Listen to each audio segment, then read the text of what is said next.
नमस्कार, कशा आहात सगळे? तर पुन्हा एकदा आपलं स्वागत आहे पायल रेसिपीज मध्ये। आज आपण मस्त अशी रव्याची स्नॅक्स रेसिपी बघणार आहोत। तर ही कशी बनवायची चला तर आपण बघूया।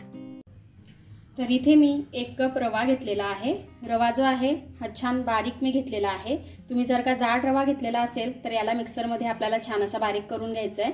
मी ऑलरेडी बारीक रवा घेतलाय म्हणून मी याला बारीक करत नाहीये। चवीनुसार आपल्याला यामध्ये मीठ टाकून घ्यायचं आहे आणि 1 छोटा चमचा आपल्याला यामध्ये जिऱ्याची पावडर टाकायची आहे।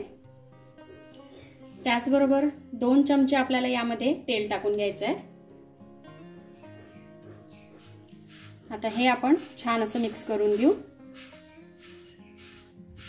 आजची जी आपली रेसिपी आहे ती अगदी झटपट तयार होणारी आहे। त्याचबरोबर लहान मुलांपासून तर मोठ्यांपर्यंत सगळ्यांनाच भरपूर आवडेल अशी ही रेसिपी आहे।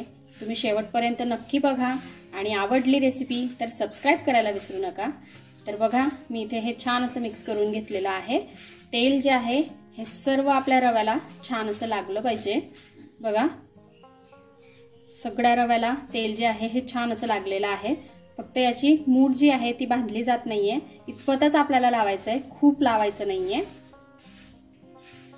आता इथे आपल्याला थोडं थोडं करून पाणी टाकायचं आहे आणि पाणी घेताना हे थोडंसं कोमट पाणी आपल्याला इथे घ्यायचं आहे आणि याचा एक छान असा आपल्याला डो लावायचा आहे। तर बघा डो जो आहे हा आपल्याला खूप कडक लावायचा नाहीये, अगदी सॉफ्ट डो लावायचा आहे। थोडंसं अशा प्रकारे आपल्याला याला मळून घ्यायचे आहे म्हणजे डो जो आहे हा छान असा सॉफ्ट तयार होईल। मग तुम्हाला स्नॅक्स रेसिपीज बघायला आवडतात ना? तर अशाच मी छान छान स्नॅक्स रेसिपीज याआधी सुद्धा बनवलेल्या आहेत। त्या तुम्हाला बघायच्या असतील तर मी आय बटनवर देईल, तिथे जाऊन तुम्ही नक्की बघा। त्या रेसिपीज सुद्धा तुम्हाला नक्कीच आवडतील। तर बघा इथे मी छान असा सॉफ्ट डो लावून घेतलेला आहे। असाच आपल्याला करायचा आहे। आता आपण रव्याचा वापर केलेला आहे म्हणून अगदी 5-7 मिनिटांसाठी आपल्याला याला रेस्टला ठेवायचा आहे। आता डो जो आहे तो रेस्टला ठेवून झालेला आहे। थोडंसं आपल्याला हाताला तेल लावून घ्यायचं आहे आणि पुन्हा एक वेळेस याला छान असं मळून घ्यायचं आहे।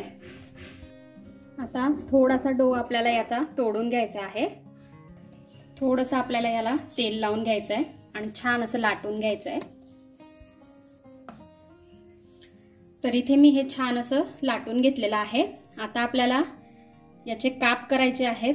काप जे आहे हे आपण आपल्या आवडीनुसार चौकोनी किंवा त्रिकोणी जसे आपल्याला आवडतील तसे आपण करू शकतो। हे बघा अशा प्रकारे मी याच्या स्ट्रिप्स ज्या आहेत ह्या तयार करून घेतलेल्या आहेत। रव्याचे स्नॅक्स आहेत त्यामुळे मस्त कुरकुरीत होतात। तर तुम्ही नक्की एक वेळेस ट्राय करा, तुम्हालाही नक्कीच आवडतील। आणि आवडले तर लाईक करायला विसरू नका। त्याचबरोबर फॅमिली फ्रेंड सोबत शेअर करायला विसरू नका, म्हणजे असेच छान छान स्नॅक्स रेसिपीज किंवा वेगवेगळ्या प्रकारच्या रेसिपीज मी तुमच्यासोबत घेऊन येत राहील। बघा मी इथे आता ज्याप्रमाणे आपण बाहेर नाचोस वगैरे खातो ना त्या शेपमध्ये मी आता हे तयार करून घेते आहे। तुम्हाला ज्या शेपमध्ये हवे असतील त्या शेपमध्ये तुम्ही कट करू शकता। आता हे जे रव्याचे तयार केलेले स्नॅक्स आहेत हे आपल्याला मस्तपैकी तळून घ्यायचे आहेत। आता मी इथे तेल हे छान असं गरम करून घेतलेलं आहे। गरम तेलामध्ये आपल्याला हे स्नॅक्स सोडायचे आहेत। नंतर फ्लेम जी आहे ही अगदी लो करून घ्यायची आहे। सुरुवातीला आपल्याला हे हाय फ्लेम वरती करायचं आहे आणि आता लो फ्लेम वरती आपल्याला हे छान असे क्रिस्पी होईपर्यंत तळून घ्यायचे आहेत। तर बघा इथे मी हे सर्व छान असे तळून घेतलेले आहेत, असेच आपल्याला करून घ्यायचे आहेत। तर बघा इथे मी हे छान असे तळून घेतलेले आहेत, तुम्ही बघू शकता आणि छान असे क्रिस्पी झालेले आहेत, तुम्हाला आवाजावरून कळत असेल। आता यावर आपल्याला थोडंसं लाल तिखट टाकून घ्यायचं आहे आपल्या आवडीनुसार। यामध्ये आपण चाट मसाला किंवा मग आमचूर पावडर, त्याचबरोबर मॅगी मसाला, आपल्याला जे फ्लेवर आवडत असेल त्यानुसार आपण यामध्ये स्पाइसेस जे आहेत हे टाकू शकतो। इथे मी लाल तिखट हे टाकलेलं आहे। थोडं आपल्याला मीठ सुद्धा टाकून घ्यायचं आहे आणि हे आता आपल्याला छान असं मिक्स करून घ्यायचं आहे। तळून झाल्यानंतर लगेचच आपल्याला याला मसाले लावायचे आहेत, म्हणजे सगळीकडे छान असा मसाला लागतो। हे बघा अशा प्रकारे। तर बघा रव्यापासून तयार होणारी मस्त अशी स्नॅक्स रेसिपी आपली खाण्यासाठी रेडी आहे। बघा किती मस्त हे टम्म फुगलेले आहेत, तेवढेच क्रिस्पी सुद्धा आहेत। तुम्ही एक वेळेस नक्की ट्राय करा, तुम्हाला सुद्धा आवडतील। दुपारच्या नाश्त्याला किंवा चहा सोबत खायला अगदी अप्रतिम आहे। तर ही आजची रेसिपी तुम्ही नक्की ट्राय करा।